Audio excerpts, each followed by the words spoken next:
அவர்கள் சொன்னார்கள், இதா மாத்தல் இன்சானின் பத்தாமல் இல்லாமல் சொன்னார்.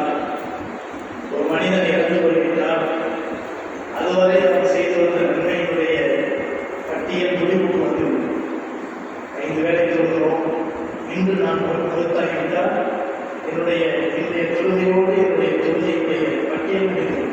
அதுக்கு பின்னால் தொழுகையினுடைய நன்மை கிடைக்கிறது. அதுவரை செய்த தொழுகையினுடைய நன்மை கிடைக்கிறது. அதே போல அதே போல திலாவத், அதே போல என்ன தர்மம் என்ன நன்மையாக இருந்தாலும் எல்லாமே முடிவு. ஆனால் 3 விஷயங்களுடைய நன்மை அவருக்கு நாம் சென்றதற்கு பிறகு கூட தொடர்ந்து நம்மை வந்து சேர்த்து கொண்டே என்று சொல்றாங்க. இது எல்லாருக்கும் தெரிஞ்ச ஹதீஸ், புதுசாக சொல்றது. ஒன்று சதகத்துன் ஜாரியா, நிரந்தர நீடித்திருக்கக்கூடியது. அது என்ன? இந்த பள்ளிவாசலுக்கான இடம் கொடுத்தவர்கள் 200 வருஷத்துக்கு தான் போகிறாங்க. ஆனால் இன்றைக்கும் அந்த பள்ளிவாசலில் தொழுகை நடக்கிறது, திக்ர் செய்யப்படுகிறது. இது மாதிரியான குர்ஆனுடைய மஜ்லிஸ்கள் நடைபெறுகின்றன. இது மாதிரியான சந்தைகள் நடைபெறுகின்றன. எவ்வளவு இந்த இடத்திலே இருந்து நன்மைகள் செய்யப்படுகிறதோ அந்த நன்மைகள் அனைத்தும் நம்முடைய நன்மைகள் என்ற குறைவு இல்லாமல் எல்லா நன்மைகளும் இந்த இடத்தை பொறுத்தவர்களுக்கும், இந்த கட்டடத்தை கட்டியவர்களுக்கும், இந்த கட்டடத்தை கட்டுவதற்கு உபகாரமாக இருப்பவர்களுக்கும் எல்லோருக்கும் குறைவு இல்லாமல் போய் சேர்த்து கொண்டிருக்கிறது.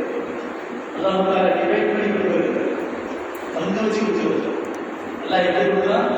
உங்களுக்கு 3 நண்பர்னா இடம் கொடுத்தவங்களுக்கு அதே மாதிரி அவங்களுடைய தரத்துக்கு ஏற்றவாறு அல்லாஹ் குறைவில்லாமல் நன்மை கொடுத்துட்டே இருக்கும். எவ்வளவு பெரிய பாக்கியம்!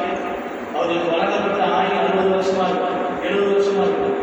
ஆனால் இன்றைக்கு அவர்கள் இறந்து வஃபாத்தாகி 200 வருடங்களை தாண்டி இந்த பாரம்பரியமான பள்ளி இருந்து கொண்டிருக்கிறதுக்காக அன்றைக்கு இடம் கொடுத்தவர்களுக்கு இன்னைக்கு நன்மை போய் சேர்த்து இப்ப நடந்து கொண்டிருக்கிற இந்த நிகழ்ச்சியுடைய நன்மை கூட அவர்களுக்கு போய் சேர்த்து. அப்படின்னா சதகத்துன் ஜாரியா. சரி, நமக்கு இடமும் கொடுக்க முடியாது, பெரிய கட்டடத்தை கட்டி வைக்க முடியாது. நம்ம மாதிரி சாதா சீதாவான வாங்கி வைக்கலாம், ஒரு முசல்லா வாங்கி ஒரு ஏழைக்கு கொடுக்கலாம். இந்த மாதிரி அந்த நம்முடைய செலவினத்தின் மூலம் ஒரு நன்மை எதுவரை செய்யப்படுமோ அவ்வளவு நாட்கள் நன்மைகளை சதகத்துன் ஜாரியா. 2வது விஷயம், இன்னும் எந்த இல்மை கொண்டு பயன் பெறப்படுகிறதோ அந்த இல்முடைய பயன்பாட்டுக்கு காரணமானவர்களுக்கு அந்த இல்முடைய நன்மை செயல்படுகிறது. இப்போ எனக்கு கல்வியை கற்றுக் கொடுத்த ஆசிரியர்களாக இருக்கக்கூடியவர்கள் எத்தனையோ பேர் இந்த உலகத்தை விட்டு தெரிவிக்கிறார்கள். அதே போல அதாவது அந்த ஆசிரியர்களுக்கு கல்வி கற்றுக் கொடுத்தவர்கள் 100 வருஷத்துக்கு முன்னால் போட்டவர்கள். ஆனால் அந்த இல்ம் என்று ஒரு தீபம், அந்த தீபத்தின் மூலம் பல விளக்குகளை ஏற்படுகிறது. தொடர்ச்சியாக எத்தனை ஆய்வுகள், எத்தனை குர்ஆன் வரைபடங்கள் இல்முடையவரை வருகிறார்களோ அந்த இல்மும் ஸல்லல்லாஹு அலைஹி வஸல்லம் வரைக்கும் சேர்ந்து இதில் எந்த குறைவும் இருக்காது. இல்முடைய யாரின் மூலமாக இல்மு பயன்பெறப்படுகிறதோ அந்த இல்மு பிரயோஜனம் கிடைச்சிட்டே இருக்கும். 3வது விஷயம், வலதும் சாலியும் ஏற்படுகிறது. இறந்ததற்கு பிறகு அவருக்கான துவா செய்வதே சாலியான பிள்ளைகள். அந்த பிள்ளைகள் துவா செய்ய அந்த பெற்றோருக்கு அவர்களை போய் நன்மை சேர்க்கிறது. நம்ம யோசிச்சு பார்ப்போம், இந்த 3லும் சம்பந்தப்பட்டவர்கள் உட்கார்ந்து, இந்த 3லும் சம்பந்தப்பட்டவர்கள் தான் உட்கார்ந்து எவ்வளவு பெரிய பாக்கியம். எனவே நாங்கள் இந்த உங்களை வரவேற்பதை விட வழக்கமான உங்களை வரவேற்கிறோம். நீங்கள் சாதாரணமான மனிதர்கள் அல்ல, குர்ஆனுக்காக உதவி செய்வர்கள், அஹ்லுல் குர்ஆன் என்று சொல்லப்படக்கூடிய குர்ஆனுடைய குடும்பத்துக்கு சொந்தக்காரர்கள்.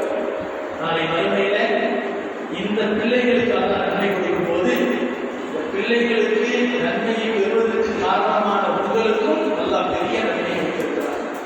நபிகள் நாயகம் ஸல்லல்லாஹு அலைஹி வஸல்லம் சொல்வார்கள், ஒரு மனிதர் நரகத்தினுடைய வரிசையில் இருப்பார். அவர் மூலமாக உலகத்தில் தீனுடைய பாக்கியத்தை பெற்ற, தீனுடைய நன்மையை பெற்ற ஒரு மனிதர் சொர்க்கத்துடைய பட்டியலில் இருப்பார். அப்போ அவர் பார்ப்பாரு, ஒரு இவ்வளவு மனிதராச்சு, உலகத்துல நான் என்ன நன்மை சேர்த்து அவர் தான் காரணமாகிறாரு, அவர் நரகத்தினுடைய பட்டியல் அடிக்கிறாரு அப்படின்னு ஓடி போய் அவர் கையை பிடிப்பார், பிடிச்சி கேட்பாங்க, நீங்க என்ன